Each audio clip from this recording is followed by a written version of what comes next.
Hello everyone, ನಾನು Sushma. Veg wonders ಚಾನಲ್ಗೆ ಸ್ವಾಗತ ಸುಸ್ವಾಗತ. ಫ್ರೆಂಡ್ಸ್, ಆ್ಯಕ್ಚುಲಿ ಇವತ್ತು ನಾನು ಬೆಳಗ್ಗೆಯಿಂದನೇ ವ್ಲಾಗನ್ನು ಸ್ಟಾರ್ಟ್ ಮಾಡಿದ್ದೀನಿ. ಆ್ಯಕ್ಚುಲಿ ಬೆಳಗ್ಗೆ ನಾನು ಬ್ರೇಕ್ಫಾಸ್ಟಿಗೆ ಆಲೂ ಪರಾಟಾನ ಮಾಡಿದ್ದೆ. ಈಗ ನೋಡಿ, ಒಂದು ಸ್ವಲ್ಪ ಗೋಧಿ ಹಿಟ್ಟನ್ನು ತೊಗೊಂಡ್ಬಿಟ್ಟು ಅದಕ್ಕೆ ಎಲ್ಲ ಈ ರೀತಿ ಮಾಡಿಕೊಂಡು ಮಿಡ್ಲಲ್ಲಿ ಆಲೂಗಡ್ಡೆ ಬೇಯಿಸ್ಕೊಂಡು ಅದಕ್ಕೆ ಮಸಾಲ ಎಲ್ಲ ಹಾಕಿಬಿಟ್ಟು ಈ ರೀತಿ ಸ್ಟಫಿಂಗನ್ನು ರೆಡಿ ಮಾಡ್ಕೊಳ್ತಾ ಇದ್ದೀನಿ. ಸ್ಟಫ್ ಮಾಡಿಬಿಟ್ಟು ಇದನ್ನು ಈಗ ಲಟ್ಸ್ಕೊಳ್ಬೇಕು. ಈಗಾಗಲೇ ನಾನು ಆಲೂ ಪರಾಟ ಕೂಡ ಒಂದೆರಡು ರೀತಿಯಲ್ಲಿ ಹೇಗೆ ಮಾಡೋದು ಅಂತ ತೋರಿಸ್ಕೊಟ್ಟಿದ್ದೀನಿ. ನಾನು ಡಿಸ್ಕ್ರಿಪ್ಷನಲ್ಲಿ ಆ ಲಿಂಕನ್ನು ಹಾಕಿರ್ತೀನಿ. ಚೆನ್ನಾಗಿ ಇದನ್ನು ಲಟ್ಸ್ಕೊಳ್ಬೇಕು. ತುಂಬ ತೆಳುವಾಗೂ ಬೇಡ, ತುಂಬ ದಪ್ಪವಾಗೂ ಬೇಡ. ಆ ಥರ ಲಟ್ಸ್ಕೊಂಡು ಆಮೇಲೆ ಕಾದಿರೋಂಥ ಕಾವಲಿ ಮೇಲೆ ಹಾಕಿದ್ದೀನಿ. ನೋಡಿ ಎಷ್ಟು ಚೆನ್ನಾಗಿ ಉಬ್ಕೊಂಡು ಬರ್ತಾ ಇದೆ ಫ್ರೆಂಡ್ಸ್. ಅದು ಫುಲ್ಲು ಉಬ್ಕೊಂಡು ಬರುತ್ತೆ. ಈ ರೀತಿ ಆದರೆ ಒಳಗೆ ಒಳ್ಳೆ ಪದರಾಗಿ ಬರುತ್ತೆ ಅಲ್ವಾ. ತಿನ್ನೋದಕ್ಕೆ ಕೂಡ ತುಂಬ ಸಾಫ್ಟ್ ಆಗಿರುತ್ತೆ. ಹೀಗೆ ಬಂದರೆ ನೋಡಿ, ಜಸ್ಟ್ ಆದರೆ ಟಚ್ ಮಾಡಿದರೆ ಸಾಕು, ಅಷ್ಟು ಚೆನ್ನಾಗಿ ಉಬ್ಕೊಂಡು ಬರ್ತಾ ಇತ್ತು. ಚೆನ್ನಾಗಾಗಿತ್ತು ಪರಾಟ. ಸೊ ನೀವು ಒಂದ್ಸರಿ ಪರೋಟ ಮಾಡಿ ನೋಡಿ. ಹಾಗೆ ಇದಕ್ಕೆ ಒಂದೊಳ್ಳೆ ಕಾಂಬಿನೇಷನ್ ಅಂದರೆ ಚಟ್ನಿ ಅಲ್ವಾ. ಸೊ ಚಟ್ನಿ ಕೂಡ ಸಿಂಪಲ್ಲಾಗಿ ಒಂದು ತೆಂಗಿನಕಾಯಿ ಚಟ್ನಿನ ಮಾಡಿದ್ದೆ. ಹಾಗೆ ಸೃಜನ್ನು ಒಂದಿನ ಅಂದರೆ ಮೊನ್ನೆ ಲೈವ್ ಹೋಗಿದ್ದ. ಸೊ ಅವನು ಹೇಗೆ ಮಾತಾಡ್ತಾ ಇದ್ದ ಹೇಳೋದನ್ನು ನಾನು ಸೀಕ್ರೆಟ್ ಆಗಿ ವಿಡಿಯೋ ಮಾಡಿದ್ದೀನಿ. ಸೊ ಅದನ್ನು ಒಂದು ಸ್ವಲ್ಪ ನಿಮಗೆ ಶೇರ್ ಮಾಡ್ತಾ ಇದ್ದೀನಿ. तो अभी आप देख सकते हो कि भाई मैं जो है गणेश का जो कान है ना, उसे मैं अभी जो है कलर कर रहा हूँ, पर कलर नहीं स्केचिंग कर रहा हूँ. तो मैं यहाँ पे ना जो सिर्फ उसके कान के जो डार्केस्ट एरिया से सिर्फ उन्हें ही ऐसा स्केचिंग कर रहा हूँ. बाकी जो लाइट एरिया से जो मतलब ऐसे फेड होते हैं ना यहाँ से डार्केस्ट एरिया, उसे मैं एक ब्लेंडिंग स्टम्प से कर रहा हूँ. और भाई देखते हैं कितने लोग लाइव है. ओके ब्रो, एक बंदा लाइव है. थैंक्स भाई, सब्सक्राइब कर देना. ओके चलो भाई, अब हम लोग ना यहाँ पे जो डार्क वाला होता है उसे ऐसे जो है स्केचिंग कर देते हैं, ताकि डार्क वाला पर पता चले कि यहाँ पे मतलब कुछ तो वेन्स जा रहे हैं ना, मतलब वहाँ पे थोड़ा डार्क होता है. तो हाँ, तो अभी हम लोग क्या करेंगे, यहाँ पे हमारे ये जो ईयरबड है ना, ये यहाँ पे काम आता है. ये जो डार्क पट है ना, इसके पास में ना ऐसे शेडिंग कर देंगे, ताकि ये जो डार्क पट है, अबे यार यहाँ पे थोड़ा स्मूथली करना चाहिए. यहाँ पे जो डार्क पट है ना, वो मतलब ऐसे फेड आउट हो रहा है, ताकि ये जो है ना यहाँ पे थोड़ा सा देख सकते हो ऐसा स्मूथ आ रहा है ना, ऐसा हो जाएगा ये. थोड़ा शेडिंग कर देते हैं. ओके, मतलब देख सकते हो कि यार कॉटन बड से भी काफी अच्छा शेडिंग होता है.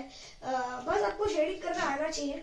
ऐसा नहीं है कि आपको स्टूल ही चाहिए, कॉटन बड से भी काफी अच्छा शेडिंग होता है. तो मुझे कमेंट कर देना, बहुत ज्यादा हेल्प होगा. अगर आप एक प्रोफेशनल आर्टिस्ट हो और कुछ आपका टिप्स एंड ट्रिक्स होगा, है ना, कुछ आपका टिप्स एंड ट्रिक्स होगा, तो भाई उसे कमेंट कर देना. बहुत हेल्प होगा. अभी ग्रो कर रहा हूँ मैं, एज अ आर्टिस्ट ग्रो कर रहा हूँ, तो बहुत ज्यादा हेल्पफुल होगा अगेन. ओके ब्रो, अब यहाँ पे ದಿನ ನಾನು ಅವನು ಗಣೇಶ ಡ್ರಾಯಿಂಗ್ ಅನ್ನ ಕಂಪ್ಲೀಟ್ ಮಾಡಿದ್ಮೇಲೆ ಹೇಗೆ ಬಂದಿತ್ತು ಹೇಳೋದನ್ನ ಕೂಡ ತೋರಿಸ್ಕೊಡ್ತೀನಿ. ಡ್ರಾಯಿಂಗ್ ಇಷ್ಟ ಆಗ್ತಾ ಇದ್ರೆ ಲೈಕ್ ಮಾಡೋದನ್ನ ಮರಿಬೇಡಿ ಫ್ರೆಂಡ್ಸ್. ಮತ್ತೆ ಅವನ ಚಾನಲ್ ಕೂಡ ಸಬ್ಸ್ಕ್ರೈಬ್ ಮಾಡಿ, ಸ್ರೂ ಆರ್ಟ್ಸ್ ಅಂತ ಇದೆ. ಮತ್ತೆ ಇವತ್ತು ಅವರು ಚಟ್ನಿ ಪುಡಿನ ಮಾಡ್ತಾ ಇದ್ದಾರೆ ಫ್ರೆಂಡ್ಸ್. ಚಟ್ನಿ ಪುಡಿ ಖಾಲಿ ಆಗಿಬಿಟ್ಟಿತ್ತು. ಸೊ ದಿಢೀರಾಗಿ ನಮಗೆ ದೋಸೆ ಚಪಾತಿಗೆ ಎಲ್ಲ ಬೇಕಾಗತ್ತೆ ಅಲ್ವಾ ಅಂತ ಅಂದ್ಬಿಟ್ಟು ಚಟ್ನಿ ಪುಡಿನ ಮಾಡ್ತಾ ಇದ್ದಾರೆ. ಒಣ ಕೊಬ್ಬರಿನ ಹುರಿದು ರೆಡಿ ಮಾಡ್ಕೊಂಡಿದ್ದಾರೆ. ಮತ್ತೆ ಅದಕ್ಕೆ ಬೇಕಾಗಿರುವಂತಹ ಮಸಾಲೆಗಳನ್ನೆಲ್ಲ ಹುರಿದು ರೆಡಿ ಮಾಡ್ಕೊಂಡಿದ್ದಾರೆ. ಅವರು ತುಂಬ ಚೆನ್ನಾಗಿ ಮಾಡ್ತಾರೆ ಈ ಚಟ್ನಿ ಪುಡಿನ. ಸೊ ಯಾವಾಗಲೂ ಸೃಜನ್ ಅದಕ್ಕೆ ಹೇಳ್ತಾ ಇರ್ತಾನೆ, ನೀನೇ ಮಾಡು ಈ ಚಟ್ನಿ ಪುಡಿನ ಅಂತ ಹೇಳ್ತಾ ಇರ್ತಾನೆ. ಚೆನ್ನಾಗಿ ಬರುತ್ತೆ. ಇದೊಂಥರ ಇದ್ರ ಜೊತೆಗೆ ಬೆಲ್ಲ ಮತ್ತು ತುಪ್ಪ ಎಲ್ಲ ಹಾಕ್ಕೊಂಡು ದೋಸೆ ಚಪಾತಿ ಎಲ್ಲ ತಿನ್ನೋದಕ್ಕೆ ತುಂಬ ಚೆನ್ನಾಗಿರುತ್ತೆ. ಹಾಗೆ ನೋಡಿ, ಈಗ ನಾನು ಅದೆಲ್ಲ ರೆಡಿ ಮಾಡಿ ಇಟ್ಟಿದ್ದಾರೆ ಅವರು ಚಟ್ನಿ ಪುಡಿನ. ಸೊ ಆಮೇಲೆ ನಾನು ಒಂದ್ಸರಿ ಚೆನ್ನಾಗಿ ಮಿಕ್ಸ್ ಮಾಡಿಬಿಟ್ಟು ಅದನ್ನು ಡಬ್ಬಕ್ಕೆ ತುಂಬಿಡ್ತಾ ಇದ್ದೀನಿ. ಮತ್ತು ತುಂಬ ಚೆನ್ನಾಗಿ ಬಂದಿತ್ತು. ನಿಮಗೂ ಯಾರಿಗಾದರೂ ಚಟ್ನಿ ಪುಡಿ ರೆಸಿಪಿ ಬೇಕು ಅಂದರೆ ಕಮೆಂಟ್ ಮಾಡಿ. ಈಗಾಗಲೇ ನಾನು ಶೇಂಗಾ ಚಟ್ನಿ ಪುಡಿ ಎಲ್ಲ ಹೇಗೆ ಮಾಡಬೇಕು ಅಂತ ತೋರಿಸ್ಕೊಟ್ಟಿದ್ದೀನಿ. ಕೊಬ್ಬರಿ ಚಟ್ನಿ ಪುಡಿನೂ ಇನ್ನೊಂದು ರೀತಿಯಲ್ಲಿ ತೋರಿಸ್ಕೊಟ್ಟಿದ್ದೀನಿ. ಇದನ್ನು ಇನ್ನೊಂದು ದಿನ ಪೋಸ್ಟ್ ಮಾಡ್ತೀನಿ. ಮತ್ತು 1.5 ಡಬ್ಬ ಆಗುವಷ್ಟು ಚಟ್ನಿ ಪುಡಿ ಅಂತೂ ರೆಡಿ ಆಯಿತು ಫ್ರೆಂಡ್ಸ್. ಹಾಗೆ ದೊಡ್ಡಪತ್ರೆ ಎಲೆ ಗೊಜ್ಜನ್ನು ಮಾಡಿದ್ವಿ ಇವತ್ತು ಲಂಚ್ಗೆ ಹೇಳ್ಕೊಂಡು. ಮತ್ತು ಇನ್ನೊಂದು ರೈಸ್ಗೆ ಏನಾದರೂ ಬೇಕಲ್ವಾ ಅಂತಂದ್ಬಿಟ್ಟು ಗೊಜ್ಜು ಮಾಡಿದ್ದೀವಿ. ಮತ್ತು ಇನ್ನೊಂದು ಪಲ್ಯನ ರೆಡಿ ರೆಡಿ ಮಾಡ್ತಾ ಇದ್ದೀವಿ. ಮೆಣಸಿನ್ಕಾಯಿ ಪಲ್ಯ ಇದು. ಎಣ್ಣೆ ಒಂದು ಕಡಾಯಿ ಇಟ್ಕೊಂಡು ಅದಕ್ಕೆ ಎಣ್ಣೆ ಹಾಕಿಬಿಟ್ಟು ಅದಕ್ಕೆ ಉದ್ದಿನಬೇಳೆ, ಸಾಸಿವೆ, ಜೀರಿಗೆ, ಎಳ್ಳು ಎಲ್ಲ ಹಾಕಿ ಆಮೇಲೆ ಒಂದು 2ರಿಂದ 3 ಈರುಳ್ಳಿನ ಚಿಕ್ಕದಾಗಿ ಹೆಚ್ಕೊಂಡು ಹಾಕ್ತಾಯಿದ್ದೀನಿ. ಚಾಪರ್ನಲ್ಲಿ ಕೂಡ ಇನ್ನೊಂದು ಸ್ವಲ್ಪ ಇತ್ತು ಈರುಳ್ಳಿ, ಸೊ ಅದನ್ನು ಕೂಡ ಸೇರಿಸ್ಕೊಳ್ತಾ ಇದ್ದೀನಿ. ಸ್ವಲ್ಪ ಈರುಳ್ಳಿ ಜಾಸ್ತಿ ಇದ್ದರೆ ಮೆಣಸಿನ್ಕಾಯಿ ಪಲ್ಯಕ್ಕೆ ತುಂಬ ಚೆನ್ನಾಗಾಗುತ್ತೆ ಫ್ರೆಂಡ್ಸ್. ಸೊ ಇದನ್ನು ಚೆನ್ನಾಗಿ ಹುರಿದು ರೆಡಿ ಮಾಡ್ಕೊಳ್ಳಿ ಈರುಳ್ಳಿನ. ಆಮೇಲೆ ನೋಡಿ ಜವಾರಿ ಕ್ಯಾಪ್ಸಿಕಮ್ ಬರುತ್ತೆ ಅಲ್ವಾ, ಪುಟ್ಟದಾಗಿ ಫುಲ್ ನೆರಿಗೆ ಥರ ಇರುತ್ತೆ ನೋಡಿ, ಅದನ್ನು ನಾನು ಚಾಪರ್ಗೆ ಹಾಕಿ ಚಿಕ್ಕದಾಗಿ ಹೆಚ್ಕೊಂಡಿದ್ದೀನಿ. ಆ್ಯಕ್ಚುಲಿ ಇದು ನಾವು ಕೈಯಲ್ಲೇ ಕಟ್ ಮಾಡಿದ್ರೆ ತುಂಬ ಘಮಿಯುತ್ತೆ ಫ್ರೆಂಡ್ಸ್. ನನಗಂತೂ ತುಂಬ ಘಮಿತಿದೆ ಅದು ಕೈಯೇ, ಅದಕ್ಕೋಸ್ಕರ ನಾನು ಚಾಪರ್ನಲ್ಲಿ ಕಟ್ ಮಾಡಿದ್ದೀನಿ. ಮತ್ತು 1 ಚಮಚ ಅರಿಶಿನ, ರುಚಿಗೆ ತಕ್ಕಷ್ಟು ಉಪ್ಪನ್ನು ಹಾಕ್ಕೊಳ್ತಾ ಇದ್ದೀನಿ. ಚೆನ್ನಾಗಿ ಇದನ್ನು ಮಿಕ್ಸ್ ಮಾಡ್ಕೊಳ್ಳಿ. ಇದು ತುಂಬ ಖಾರವಾಗಿರುತ್ತೆ ಫ್ರೆಂಡ್ಸ್. ಇದು ರೈಸ್ಗೆ ತುಂಬ ಚೆನ್ನಾಗಾಗುತ್ತೆ. ಒಂದಂತರೂ ನಾವು ಗೊಜ್ಜು ಮಾಡಿದ್ದೀವಿ, ಸೊ ಅದು ಒಂದು ಸ್ವಲ್ಪ ಸ್ವೀಟಿಶ್ ಆಗಿರುತ್ತೆ, ಅದಕ್ಕೆ ಒಂದು ಸ್ವಲ್ಪ ಬೆಲ್ಲ ಹಾಕಿ ಮಾಡಿರ್ತೀವಿ. ಇದು ತುಂಬ ಖಾರ ಇರುತ್ತೆ ಅಲ್ವಾ, ಸೊ ಚೆನ್ನಾಗಿ ಒಳ್ಳೆ ಕಾಂಬಿನೇಷನ್ ಅಂತ ಅಂದ್ಬಿಟ್ಟು ಇದೆರಡು ಮ್ಯಾಚ್ ಮಾಡಿದ್ದೀವಿ ಇವತ್ತು. ಹಾಗೆ ಒಂದು ಸ್ವಲ್ಪ ಮ್ಯಾಂಗೋ ಪೌಡರನ್ನು ಹಾಕ್ಕೊಂಡಿದ್ದೀನಿ. ಹುಳಿ ಪೌಡರ್ ಯಾವುದಿದ್ರೂ ಅದನ್ನು ನೀವು ಸೇರಿಸ್ಕೊಳ್ಬೋದು. ಆಮೇಲೆ ಇದಕ್ಕೆ ಸುಮಾರು 1-1.5 ಕಪ್ ಆಗುವಷ್ಟು ಹಸಿ ತೆಂಗಿನ ತುರಿನ ಹಾಕ್ಕೊಳ್ತಾ ಇದ್ದೀನಿ. ಈ ರೀತಿ ಮಾಡ್ಕೊಳ್ಳೋದ್ರಿಂದ ಖಾರ ಒಂದು ಸ್ವಲ್ಪ ಬ್ಯಾಲೆನ್ಸ್ ಆಗುತ್ತೆ. ಆದರೂ ಖಾರವಾಗೇ ಇರುತ್ತೆ, ಬಟ್ ಬ್ಯಾಲೆನ್ಸ್ ಆಗುತ್ತೆ. ನಾವು ಹಸಿ ಕೊಬ್ಬರಿ ತುರಿನ ಒಂದು ಸ್ವಲ್ಪ ಜಾಸ್ತಿ ಹಾಕ್ಕೊಳ್ಳೋದ್ರಿಂದ ಒಳ್ಳೆ ಟೇಸ್ಟಿಯಾಗಿರುತ್ತೆ ಫ್ರೆಂಡ್ಸ್. ಇದು ನೀವು ಚಪಾತಿ, ದೋಸೆ ಮತ್ತು ಅನ್ನದ ಜೊತೆಗೆ ಎಲ್ಲದ್ರ ಜೊತೆಗೂ ತಿನ್ಬೋದು. ತುಂಬ ಚೆನ್ನಾಗಿರುತ್ತೆ ಇದು. ಡಿಸ್ಕೌಂಟ್ಗಾಗಿ ಕಾಯಬೇಕಾಗಿಲ್ಲ. 16 ಸೀರೆ ಒಟ್ಟಿಗೆ ಖರೀದಿ ಮಾಡಬೇಕಂತಾನೂ ಇಲ್ಲ. ಹಬ್ಬ ಹರಿದಿನಕ್ಕೆ ಅಂತ ಕಾಯೋ ಗೋಜಿಲ್ಲ. ಡಿಸ್ಕೌಂಟ್ ಹುಡ್ಕೊಂಡು ಬೇರೆ ಬೇರೆ ಊರಿಗೆ ಹೋಗೋ ಅಗತ್ಯ ಅಂತೂ ಇಲ್ಲವೇ ಇಲ್ಲ. ನಮ್ಮ ಶಿರ್ಸಿಯಲ್ಲಿ ಏಕದಮ್ ಹೋಲ್ಸೇಲ್ ರೇಟ್ನಲ್ಲಿ ಅತ್ಯುತ್ತಮ ಸಿಲ್ಕ್ ಮಾರ್ಕ್ ಇರೋಂತಹ ಸೀರೆ ಸಿಗ್ತಾ ಇದೆ ಫ್ರೆಂಡ್ಸ್. ಅದರಲ್ಲೂ ನಮಗೆ ಗದ್ವಾಲ್ ಸಿಲ್ಕು, ಟಿಶ್ಯೂ ಸಿಲ್ಕು ಮತ್ತೆ ಪೈಠಣಿ, ಕಾಂಜೀವರಮು ಯಾವ ರೀತಿ ನಿಮಗೆ ಸಿಲ್ಕ್ ಸಾರಿ ಬೇಕಂದ್ರೂ ಇಲ್ಲಿ ಸಿಗುತ್ತೆ. ನೀವು 10 ಸೀರೆನೇ ತಗೊಳ್ಳಿ ಅಥವಾ 1 ಸೀರೆ ಬೇಕಾದ್ರೂ ತಗೊಳ್ಳಿ, ನಿಮಗೆ ಹೋಲ್ಸೇಲ್ ರೇಟ್ ನಲ್ಲಿ ಸಿಗೋದಂತರೂ ಗ್ಯಾರಂಟಿ. ಡೈರೆಕ್ಟ್ ಆಗಿ ಉತ್ಪಾದಕರಿಂದ ಗ್ರಾಹಕರಿಗೆ ಸಿಗ್ತಾ ಇರೋಂತ ಈ ಚಾನ್ಸ್ ಅನ್ನ ನಾವು ಯಾಕೆ ಬಿಟ್ಕೊಳ್ಳೋಣ ಅಲ್ವಾ ಫ್ರೆಂಡ್ಸ್. ಇವತ್ತೇ ಹೋಗೋಣ. ಎಲ್ಲಿಗೆ ಅಂತೀರಾ? ಗಂಧರ್ವ ಸಿಲ್ಕ್, CP ಬಜಾರ್, ಸಿರ್ಸಿ. ಖಂಡಿತ ಒಮ್ಮೆ ಭೇಟಿ ಕೊಡಿ. ಅತ್ಯುತ್ತಮವಾಗಿರುವಂತಹ ಹೋಲ್ಸೇಲ್ ರೇಟ್ನ ಸೀರೆಗಳನ್ನ ನಿಮ್ದಾಗಿಸ್ಕೊಳ್ಬಹುದು. ಮತ್ತೆ ನೋಡಿ ಫ್ರೆಂಡ್ಸ್, ನಾನು ತುಂಬಾ ದಿನದಿಂದ ನಿಮಗೆ ತೋರಿಸ್ಬೇಕು ಅಂತ ಇದ್ದೆ.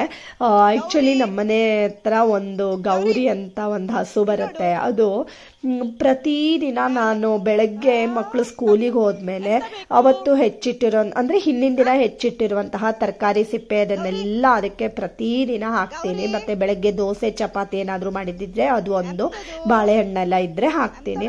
ಸೊ ಅದಕ್ಕೋಸ್ಕರ ಅದು ಪ್ರತಿದಿನ ಅದೇ ಟೈಮ್ಗೆನೆ ಬರುತ್ತೆ ನೋಡಿ. ನಾನು ಜಸ್ಟ್ ಮೇಲ್ಗಡೆಯಿಂದ ಅದನ್ನ ಕರೆದ್ರೆ ಸಾಕು, ಅದು ಮೇಲ್ಗಡೆ ನೋಡ್ತಾ ಇದೆ. ಗೌರಿ ಅಂತ ಕರೆದ್ರೆ ಸಾಕು, ಮೇಲ್ಗಡೆ ನೋಡ್ಬಿಟ್ಟು ಅಂತ ಇದೆ. ಇಷ್ಟು ಖುಷಿ ಆಗುತ್ತೆ ಫ್ರೆಂಡ್ಸ್. ಈಗಿನ ಕಾಲದಲ್ಲಿ ಮನುಷ್ಯರಿಗೆ ಉಪಕಾರ ಹೇಳೋಂಥ ಸ್ಮರಣೆ ಇಲ್ಲ, ಉಪಕಾರ ಸ್ಮರಣೆ ಇರೋದೇ ಇಲ್ಲ. ಬಟ್ ಒಂದು ಪ್ರಾಣಿ ನೋಡಿ ಅಲ್ವಾ ಫ್ರೆಂಡ್ಸ್. ಒಂದು ನಾನು ಅದಕ್ಕೆ ಹಸಿ ಸಿಪ್ಪೆ ಇದನ್ನ ಎಲ್ಲ ಹಾಕ್ತೀನಿ ಅಂತ ಅಂದ್ಬಿಟ್ಟು ಅಷ್ಟು ನೆನೆಯುತ್ತೆ. ಅದು ಕರೆದ್ರೆ ಸಾಕು ಹೇಗೆ ರೆಸ್ಪಾಂಡ್ ಮಾಡುತ್ತೆ ಹೇಳೋದನ್ನ ನೀವು ನೋಡಿದ್ರಿ ಅಲ್ವಾ. ಗೌರಿ ಗೌರಿ ಗೌರಿ ಇಲ್ಲಿ ನೋಡು ಮೇಲೆ. ಎಂತ ಬೇಕು?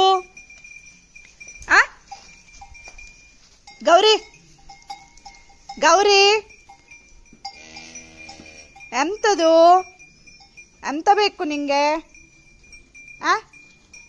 ಗೌರಿ ಎಂತ ಬೇಕು? ಗೌರಿ ಎಂತದು? ಶುಕ್ರವಾರ ಸಾಯಂಕಾಲ ಒಂದು ಕಡೆಗೆ ನಮ್ಮ ಫ್ರೆಂಡ್ ಮನೆಯಲ್ಲಿ ಪೂಜೆಗೆ ಕರೆದಿದ್ರು. ಅಂದರೆ ಸಾಯಂಕಾಲ ಟೈಮ್ನಲ್ಲಿ ಅರಿಶಿನ ಕುಂಕುಮಕ್ಕೆ ಅಂತ ಕರೆದಿದ್ರು. ಅವರು ವೈಭವಲಕ್ಷ್ಮಿ ಪೂಜೆ ಇದೆಲ್ಲ ಮಾಡಿದ್ರು. ಸೊ ಅದಕ್ಕೋಸ್ಕರ ಅಲ್ಲಿ ಕುಂಕುಮ ತೊಗೊಂಡು ಬರೋದಕ್ಕೆ ಅಂತ ಹೋಗಿದ್ದೆ. ಆಮೇಲೆ TSSಗೆ ಕೂಡ ಹೋಗಿದ್ದೆ ಫ್ರೆಂಡ್ಸ್.